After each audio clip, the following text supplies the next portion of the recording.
우리가 계속 이어서 보고 있는 신명기 말씀 12장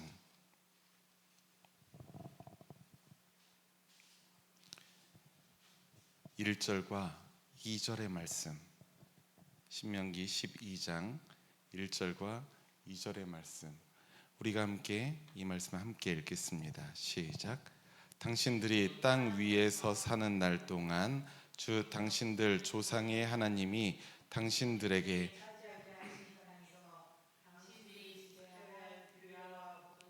다음과 같습니다. 당신들은 당신들이 쫓아낼 민족들이 뭇 신을 섬기는 곳은 높은 산이든지 낮은 언덕이든지 무성한 나무 아래이든지 어느 곳이든지 다 허물어야 합니다. 아멘. 아멘. 오늘도 좋은 날입니다.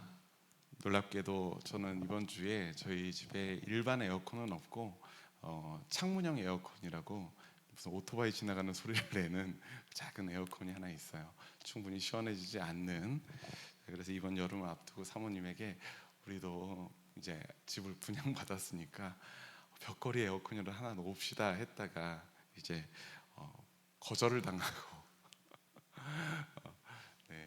거절을 당하고 올해는 괜찮아. 사모님이 이제 더위를 잘 안 타세요. 이렇게 매년 없어도 잘 지냈잖아라고 해서 다 했는데 올해가 정말로 역대급 동해의 날씨였던 것 같아요. 동해에서 지난 10년 동안 이렇게 뜨거웠었나 싶을 정도로, 진짜 처음으로 많은 사람들이 그런 이야기를 하시더라고요. 그런데 놀랍게도 이번 주에 제가 집에 그 창문형 에어컨을 한 번도 켜지 않았었습니다. 지난 주만 해도 언제 이 폭염이 끝날 것인가, 안 끝날 것 같다, 9월 달까지 계속 더울 것 같다라고 고개를 절레절레 했었는데, 그토록 기다리던 가을이 저도 모르게 어느새 성큼 우리 앞으로 다가온 것 같습니다. 우리의 상태와는 상관없이, 우리의 환경과는 상관없이 하나님이 창조하신 이 시간이라는 것은 항상 흐르고 있고 또 계절은 변해간다는 사실이 참 감사한 것 같아요. 오늘도 흐르는 시간 속에서 변치 않는 하나님의 말씀을 붙들고자 이 자리에 오신 우리 초록교회 모든 신앙가족 여러분들에게 주님의 은혜와 축복이 함께 있기를 주님의 이름으로 축원합니다. 우리가 계속 이 모세오경의 마지막 책인 신명기의 말씀을 배워가고 있는데요, 제가 이전에도 말씀드렸다시피 신명기서는 하나의 특징이 있습니다. 무엇이냐면 광야에서의 여정을 이제 마치고 그들이 가나안 땅에 입성을 앞둔 그런 상황에서 모세가 이스라엘 공동체에게 전하는 하나의 설교라고 볼 수 있다는 거예요. 분명히 설교입니다. 그리고 오늘 본문 12장의 말씀부터는 특히 율법에 관한 설교가 주를 이루고 있습니다. 그래서 이 12장부터 신명기 후반까지를 신명기 법전이라는 이제 닉네임으로 부르기도 해요. 이 율법에 관한 설교가 주를 이루고 있는데요, 신명기에서는 이 율법에 대한 말씀이 계속 등장합니다. 이렇게 해라 저렇게 해라. 그런데 그걸 꼼꼼히 찾아보면 출애굽기의 말씀과 또 레위기의 말씀과 조금 차이가 있네 라는 것을 우리가 발견할 수가 있어요. 그래서 어떤 학자들은 신명기 말씀이 출애굽기 또 레위기를 넘어서는 새로운 법을 시작한다고 보기도 합니다.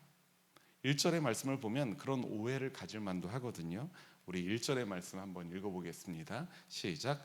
당신들이 땅 위에서 사는 날 동안 주 당신들 조상의 하나님이 당신들에게 차지하게 하신 땅에서 당신들이 지켜야 할 규례와 법도는 다음과 같습니다. 그래서 쭉 이 다음과 같은 규례와 법도를 이제 이야기하고 있어요. 광야에서 지켜야 할 율법이 따로 있고, 이제는 가나안 땅에 들어가게 되니까 이제 새로운 환경에서 지켜야 할 새로운 율법을 줄 것이라는 뉘앙스로 이 말씀을 보면 들릴 수도 있는 것 아니겠습니까? 하지만 우리가 신명기를 조금 더 디테일하게 배워보다 보면 이 신명기의 말씀은 새로운 입법에 관심을 갖고 있다기보다는 기존에 있는 하나님께서 주셨던 그 시내산의 율법, 그 율법과 언약을 이들로 하여금, 이스라엘 백성들로 하여금 그 언약에 대하여, 그 율법에 대하여 충성할 수 있도록. 그럼 이거예요. 기존에 있던 율법과 언약을 향한 이 충성심을 끌어내려는 목적이 있음을 우리가 발견할 수가 있습니다.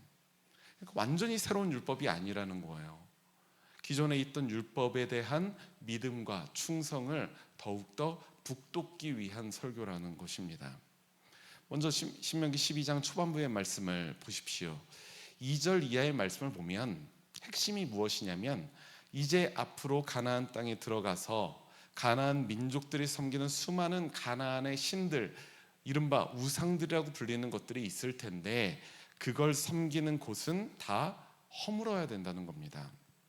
그리고 가나안 신들을 섬기던 그 제단을 허물고 신상들은 부숴야 합니다. 그리고 중요한 표현 중에 하나가 3절 말씀에 나오는데 어떤 말이냐면 이겁니다. 함께 읽어볼까요? 시작. 그들의 이름을 그곳에서 지워서 못하게 하여야 합니다. 아멘. 가나안 신들의 이름을 지워야 한다는 것은 그 우상들의 존재의 힘을 지운다는 것과 마찬가지예요. 그리고 그 이름을 지우고 그러면 빈 자리가 나오잖아요. 그 빈 자리에 무엇을 채워야 된다는 겁니까? 바로 새롭게 이스라엘의 하나님의 존재를 그 자리에 채워야 된다는 것으로 우리가 볼 수 있다는 것이죠. 가나안 민족이 섬기던 우상과 이스라엘의 하나님은 결코 공존할 수가 없는 분이십니다. 그러므로 이스라엘은 가나안 신들의 자리를 지우고 하나님의 자리를 마련해야 했던 것이죠. 사실 이것을, 이 구도를 개인, 하나님의 백성인 이 개인에게 돌리고 있는 것이 바로 레위기의 제사에 관한 법전이에요.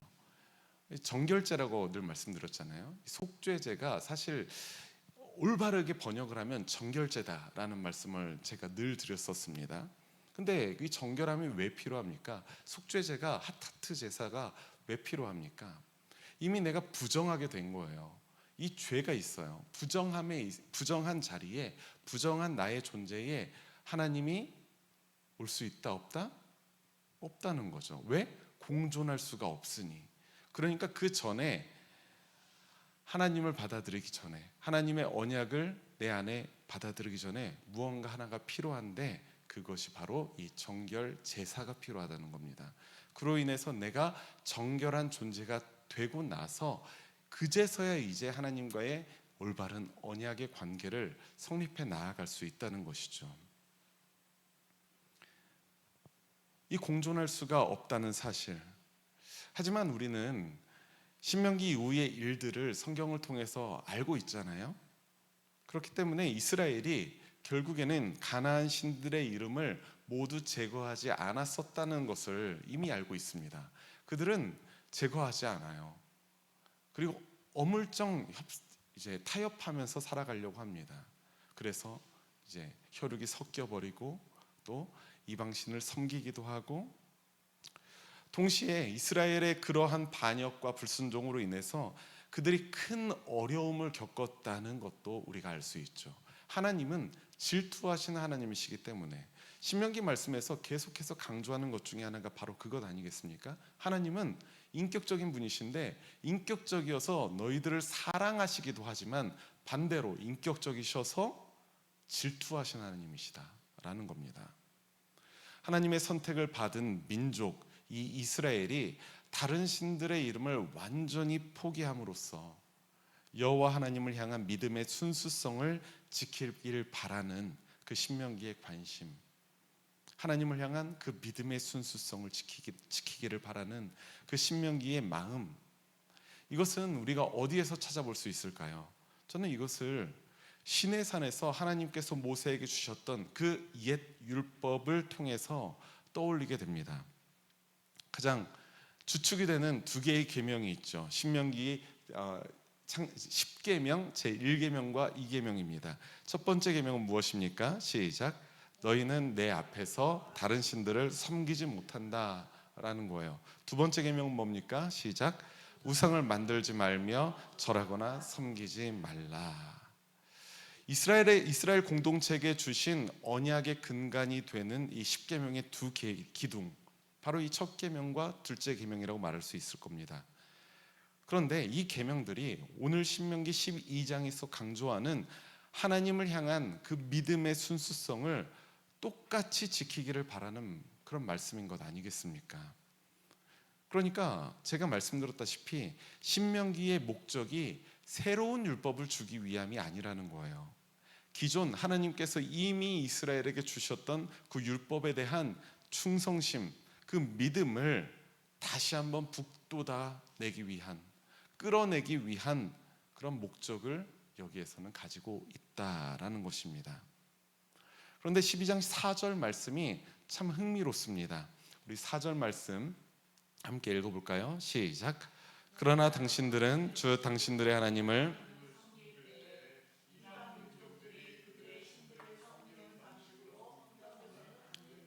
아멘. 어쩌면 이 우상들을, 이방의 우상들, 이방 사람들이 섬기던 신을, 그 신상들을 모두 다 진멸하는 것, 없애는 것보다 오히려 이게 더 힘들 수 있어요. 왜냐하면 그 우상들은 보이는 거잖아요. 신상 치워버리면 되는 거잖아요. 그런데 어쩌면 이 4절 말씀이 우리에게 더 높은 장애물일 수 있습니다. 이 말씀에서는 가나안의 신이냐 여호와 하나님이냐라는 그 신앙의 대상을 묻는 물음이 아닙니다. 그렇죠? 여기 뭐라고 이야기하고 있죠? 하나님을 섬길 때라고 말하고 있잖아요. 신앙의 대상은 누구예요? 하나님입니다. 그런데 여기서 더 중요한 것은 그 신앙의 대상을 묻는 게 아니라 더 중요한 것은 어떤 방식으로 섬길 것이냐라는 이 신앙의 방식을 묻는 물음이 중요하다는 것을 이 본문 말씀에서는 우리에게 알려주고 있는 거예요. 오늘날에도 하나님을 믿는다고 신앙생활을 하면서 마치 바알신을 섬기듯 또는 푸닥거리를 하듯 신앙생활을 하는 사람들을 우리가 종종 보게 됩니다. 동서고금을 막론하고 자신들의 탐욕을 채우는 방식으로 신을 만들어내 섬기는 그런 잘못된 신앙의 방식들이 정말로 많아요. 우리나라에도 많고요. 사실 서구 사회에서도 굉장히 많이 있습니다. 그런데 하나님을 믿는 신앙도 그런 잘못된 방식으로 하려고 하는 거예요.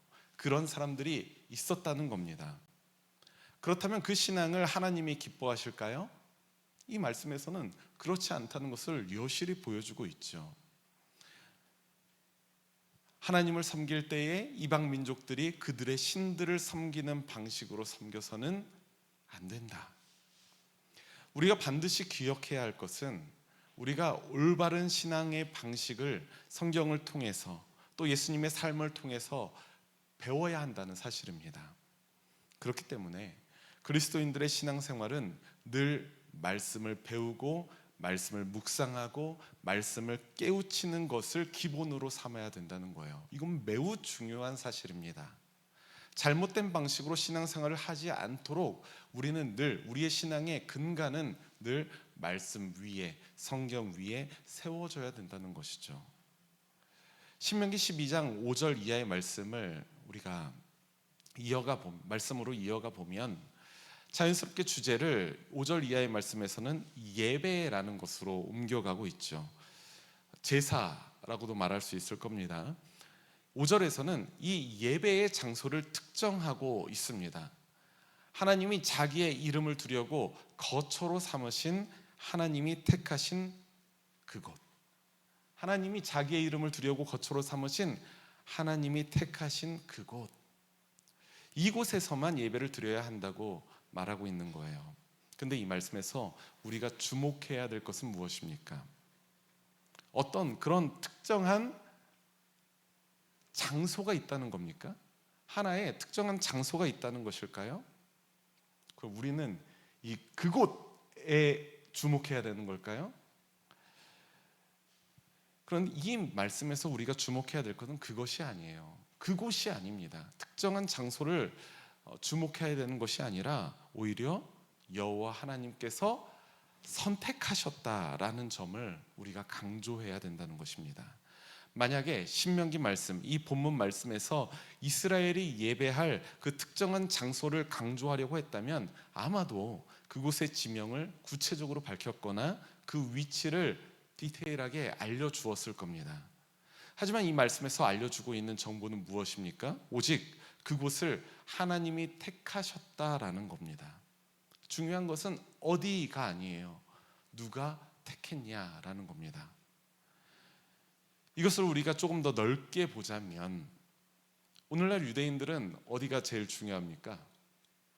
예루살렘이 중요하잖아요. 예루살렘만이 우리 구원의 보고입니다. 그들은 진짜로 지금까지 그렇게 생각을 하고 있습니다. 예루살렘이라는 이 특정한 장소를 하나의 성전으로 삼던 시대가 있었고요. 뭇 사람들은 그렇게 여전히 여기고 있습니다. 그런데 예수님은 완전히 다르게 생각했죠.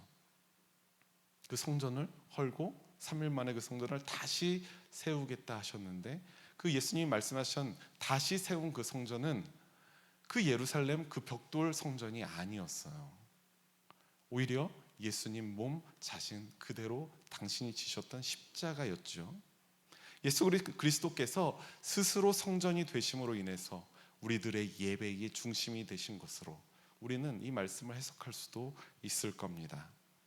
우리가 본문으로 다시 돌아와서 6절 말씀부터 12절까지의 말씀을 보면 예배에 관련된 하나님의 백성에게 두 가지의 명령을 하고 있는 것을 우리가 볼 수가 있습니다. 두 가지의 명령이 있어요. 첫 번째 명령은 무엇입니까? 좀 긴데 함께 읽어봅시다. 시작. 하나님께서 택하신 예배의 자리에서 번제물과 화목제물과 11조와 곡식제물과 서원제물, 자원제물과 첫 제물까지 드려야 한다. 아주 여러 가지 품목의 이제 제물들을 드려야 된다는 것입니다. 이러한 제물을 드리는 것에는 우리가 가진 물질을 하나님께 드린다는 의미도 있을 겁니다. 그러나 우리가 이미 레위기 말씀에서도 보았듯이 하나님께 제물을 드리는 것은 더욱 중요한 의미를 가지고 있는 거예요. 물질뿐만 아니라 무엇도 드립니까? 그들이 가지고 있는 감사를 드리는 것이고요, 헌신을 드리는 것이고요, 하나님의 은혜를 기억하며 나의 부정함을 내려놓고 하나님께 순수하게 정결하게 나아가는 것을 의미한다는 겁니다. 두 번째 명령도 있습니다. 같이 읽어봅시다. 시작. 모든 사람들이 하나님을 모시고 다 함께 먹으며 즐거워하라 라고 말하고 있어요. 7절과 12절 말씀에서 각각 이 말씀이 나타나고 있는데요, 이 축제와 같은 기쁨의 예배에는 가족처럼 소중한 사람들만 초대되는 것은 아닙니다. 이 모든 사람들이 하나님을 모시고 다 함께 먹으면서 즐거워해야 되는데 그냥 내가 좋은 사람들만 데리고 하면 더 즐거울 거잖아요. 그런데 이 신명기의 말씀은 그것을 허하지 않습니다. 신명기 12장 12절 말씀 우리 한번 읽어봅시다. 시작. 거기에서 당신들은 주 당신들의 하나님을 앞에 모시고 즐거워하십시오. 당신들만이 아니라 당신들의 자녀들, 남종과 여종, 당신들처럼 차지할 몫이나 유산도 없이 성 안에서 사는 레위 사람을 다 불러서 함께 즐거워하십시오. 아멘. 남종과 여종을 비롯해서 아무런 땅을 유업으로 받지 못하는 이 레위인들까지 더불어 함께 먹고 함께 즐거워해야만 합니다. 왜냐하면 이스라엘은 하나님의 공동체이기 때문에 그래요. 공동체의 중심은 어디입니까? 연약한 사람들이라는 거예요. 누구도 소외될 수가 없습니다. 이것에 대해서 크리스토퍼 라이트라고 하는 구약학자는 신명기 주석에서 이렇게 이야기하고 있습니다. 이들은 이스라엘을 삶의 바로 중심에 하나님 앞에서 갖는 즐거운 예배와 잔치에 포함되어야 했다.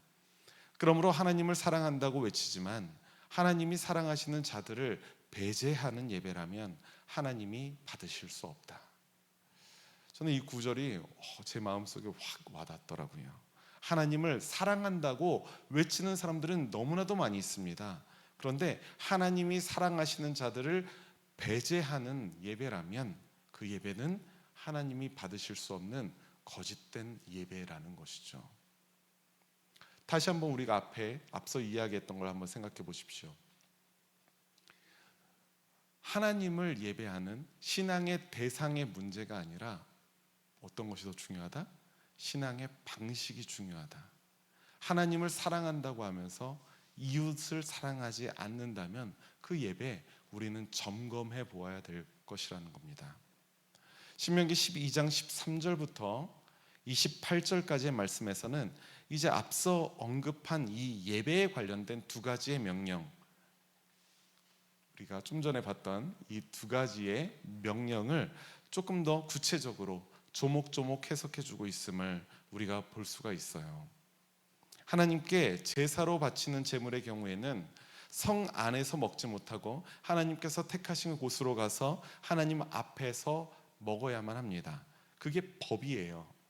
차별 없이 누구나 공유할 수 있는 축제회장을 여는 거죠. 하나님께 바친 제물의 경우에는 그렇다는 겁니다. 반면에 모든 짐승들이 하나님께 바치는 제물은 아니잖아요.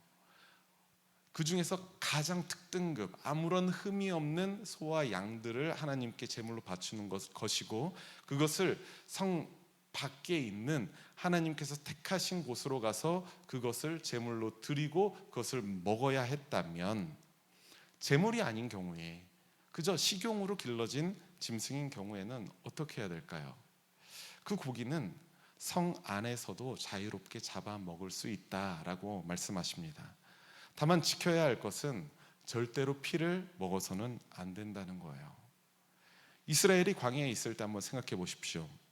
그들은 성막을 중심에 두고 진을 치고 있었습니다. 그러니까 이스라엘의 진영 그 어디에서도 성막은 그리 멀지 않은 곳에 있던 겁니다. 그런데 신명기가 바라보는 곳은 광야가 아니잖아요. 신명기에 나오는 그 법은 가나안 땅에 입성한 후에 유효한 겁니다. 그런데 가나안 땅에 입성한 후에는 어떻습니까? 각 지파들에게 땅이 분배될 것인데 그 땅이 넓잖아요. 어디에 성전이 있다고 해도 거리가 먼 곳은 분명히 존재합니다. 수많은 이스라엘 백성들이 여호와의 성소에서 먼 곳에서 살 수밖에 없다는 거예요. 따라서 신명기의 말씀에서는 하나님께 드리는 예배와 관련이 없는 식용을 위한 짐승의 경우에는 어디에서나 자유롭게 먹을 수 있도록 허용하는 것이죠. 단 고대 사회에서 생명을 상징하는 피를 빼고는 말입니다. 이처럼 우리가 이곳에서 무엇을 알 수 있을까요? 신명기, 출애굽기, 레위기, 민수기 할 것 없이 하나님의 율법이 나오는 이 하나님의 율법이 기록되어 있는 이 말씀에서는 처해 있는 상황과 맥락에 상관없이 그저 문자적으로 고정되어서 존재하는 것이 아니라는 거예요. 율법은 그렇게 고정되어 있는 것이 아닙니다. 광야에서 지켜야 하는 율법과 가나안 땅에서 지켜야 하는 율법이 변하고 있는 것처럼 말입니다. 그리고 구약 성경에서 레위기에서 말하고 있는 율법이 오늘날에 지켜질 수 없는 것들이 있는 것처럼 말이에요. 오늘날 이스라엘이나 가나안과는 전혀 상관이 없는 이 대한민국에 살아가고 있는 현대인 그리스도인들에게 하나님의 말씀이 왜 여전히 유효할까요? 그 말씀이 수천 년 전부터 지금까지 변함없이 우리에게 적용되고 있기 때문에 유효한 것일까요? 그렇다면 우리는 여전히 돼지와 장어는 못 먹고 있을 겁니다. 하나님의 말씀은 시대와 공간을 넘어서 늘 새롭게 해석되어질수록 더욱 풍성해진다는 놀라운 특징이 있기 때문에 그 말씀이 여전히 우리에게 유효한 것이죠. 하나님의 말씀인 성경은 일종의 창문입니다. 지금도 살아계셔서 우리 안에서 역사하시는 하나님의 마음을 우리는 그 창문을 통해서 헤아릴 수 있습니다. 그렇기 때문에 우리의 인식의 수준에 하나님의 말씀을 가둬놓을 수는 없는 것입니다. 그런 잘못을 우리는 범하지 말아야 될 거예요. 하나님께서 성경을 통해서 우리에게 하시는 말씀에 우리는 겸손히 귀 기울이는 것이 무엇보다 중요하다는 사실을 기억하시기 바랍니다. 사랑하는 우리 초록교 신앙가족 여러분, 우리가 하나님의 말씀인 성경을 볼 때 결코 변해서는 안 되는 것들이 분명히 있습니다. 그것을 우리는 복음이라고 하죠. 하나님께서 우리를 사랑하셔서 예수 그리스도를 통해서 우리를 구원하신다라는 이 복음을 우리가 어떻게 포기할 수 있겠습니까? 그리고 우리의 마음과 뜻과 힘을 다해서 하나님을 사랑하고 나의 이웃을 내 몸처럼 사랑하라라는 주님의 계명을 우리가 어떻게 포기할 수 있겠습니까?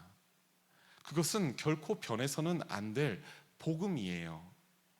하지만 성경에는 시대가 변함에 따라 변해야 하는 것도 있습니다. 반드시 변해야 할 것들도 있습니다. 구약의 말씀 그대로 적용을 할 때 큰일 나는 것들이 정말로 많이 있어요.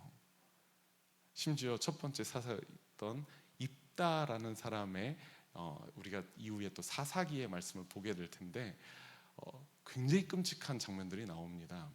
그것을 오늘날에 우리가 적용할 수는 결코 없는 거잖아요. 복음을 훼손하지 않을 변해야 하는 메시지를 우리가 분별하기 위해서 무엇이 필요할까요? 우리에게는 이 시간처럼 하나님의 말씀, 성경을 묵상하고 공부하는 과정이 반드시 필요하다는 사실을 여러분들 기억하시기 바랍니다. 주님의 말씀에 귀와 마음을 기울이는 이 시간을 통해서 세상의 변화에도 흔들리지 않는 그 믿음과 소망이 저와 성도 여러분들에게 늘 풍성하시기를 주님의 이름으로 축원합니다.